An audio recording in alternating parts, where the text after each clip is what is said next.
halkani waa dhismaha ay ku shaqeyso wasaaradda howlaha guud dib u dhiska iyo guriyeynta xukuumadda federaalka ee Soomaaliya. waa wasaarad loogu talagalay in looga khidmeeyo shacabka Soomaaliyeed oo idil iyagoo aan loo kala sooceynin mid naafa ah iyo mid xubnihiisa u dhameystiran yihiin. waxaa soo booqday Maxamed Cali Faarax oo ah muwaadin Soomaaliyeed oo u dooda xuquuqda dadka naafada ah. nasiib darro qof walba oo caga leh waa uu gali karaa gudaha wasaaradda, laakiin Maxamed kuma laha wax xuquuq ah sida inuu helo meel uu dhismaha si fudud uga gali karo ama gaarigiisa isaga oo lagu riixayo uu ka gali karo. intii uu jaranjarada sii gurguuranayayba waxaa ka hor yimid wasiirka howlaha guud dib u dhiska iyo guriyeynta injineer Saalax Sheekh Cismaan oo ka soo dhaadhacay xafiiskiisa oo dabaqa saddexaad ku yaalo si uu Maxamed u helo wax u dhigma ama ka agdhow xaqa dadka cagaha leh ee heleen. wasiirka oo uu ballan la lahaa ayaa kadib shir jaraa'id qabtay isaga oo si kulul uga hadlay sida mujtamaca Soomaaliyeed oo u karaamatirayo dadka naafada ah oo haba yaraatee aan wax xuquuq ah loo qoondeynin. sidoo kale waxa uu sheegay maadaama wasaaradda ay dulsaar ku tahay mid kale in dhismaha cusub ee wasaaradda howlaha guud dib u dhiska iyo guriyeynta uu yeelan doono meelo u gaar ah dadka naafada ah. ilaahay subhanahu wa ta'ala markuu walqad karamna bani aadama wax qof ilaahay karaameeyay annaga haddaan karaamay weynin waa dambi. qofka naafada waa xaq u leeyahay waxbarasho, waa xaq u leeyahay inuu madax noqdo, waa xaq u leeyahay in nolosha mujtamaaciga inuu ka qayb galo.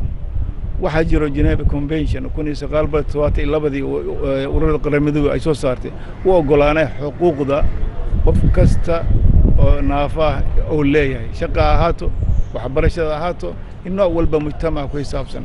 taasna anaga waajib ay nagu tahay dawladahan inaan tixgelino, waajib ay nagu tahay qof kasta Soomaali ah oo muslim ah inuu tixgeliyo arintaas. waayo islaamnimada ka mid tahay, sharciga waddanka ka mid tahay. khaas ahaan wasaaraddeeda waxaan farayaa injineerada iyo wakaaladaha dhismahaba inay ka amar qaataan ama awaamirta la fulinayo oo ah inay fuliyaan ay sameeyaan wax allaal wixii tashiilaad ah oo dhismaha ku xisaabsan oo walaalihina naafadaha ay u baahan yihiin. qofkii sameyn waayana waxaan ka qaadayna talaabo oo sharci ah. Maxamed Cali Faarax oo isaga meesha ka hadlay ayaa sheegay baahiyaha dadka naafada ah ay qabaan iyo sida looga gaabiyay in la garab istaago. wuxuu ka sheekeeyay xanuunka ay leedahay in dadka naafada ah aysan helin xuquuqaha aasaasiga ah isaga oo ka codsaday bulshada Soomaaliyeed inay garab istaagaan. waxaa dhacda mararka qaar in Maxamed laga celiyo qaar ka mid ah hoteelada iyo meheradaha ganacsi ee Muqdisho sababtoo ah qacda horeba markii uu waardiyuhu arko waxa uu u maleeyaa qof dawarsanaya, sababtuna waxa ay tahay inuu naafo yahay iyagoo isla markiiba iska dhaadhiciya in qofka naafada ah uusan waxba qabsan karin, wadada kaliya u furanna ay tahay inuu gacan hoorsado. Soomaaliya ayaa ka mid ah wadamada ugu xun ee naafo lagu noqdo maadaama aysan jirin dawlad iyo xeerar difaacaya dadka naafada ah. sidoo kale waxaa 25 sano u dambeeyay dalkan ka jiray cudurro iyo colaado soo noqnoqonayay. sidoo kale ma jirto wasaarad u heelan wax ka qabashada dadka naafada ah sida uu Maxamed ii sheegay isagoo ku hungoobay dadaaladiisa uu wasaaradaha arrimahan ay khusayso uga dhaadhicinayo inay il gaar ah ku soo eegaan. waxaa jirta sida la socotaanba in xaaladda naafada ay aad u adag tahay oo tusaale ahaan aniga kula hadlayo wax yar koor habeen koor waxaan joogay meel hotel waxaan waayay musqul aan galo oo aan ku soo dhameystay xaajada aan leeyahay sabab la ajliga ah inaysan lahayn musqulihii wheelchair access inaysan lahayn.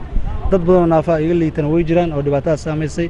sidaas darteed campaign ayaa jiray muddooyinkan aan sameeyay si dadka naafada ay uga qayb qaadan lahayn nolosha guud ee bulshada. naafanimadu ma aha wax uu doortay Maxamed iyo waxaan anigu dooran karo, waa wax Ilaahay qadaro.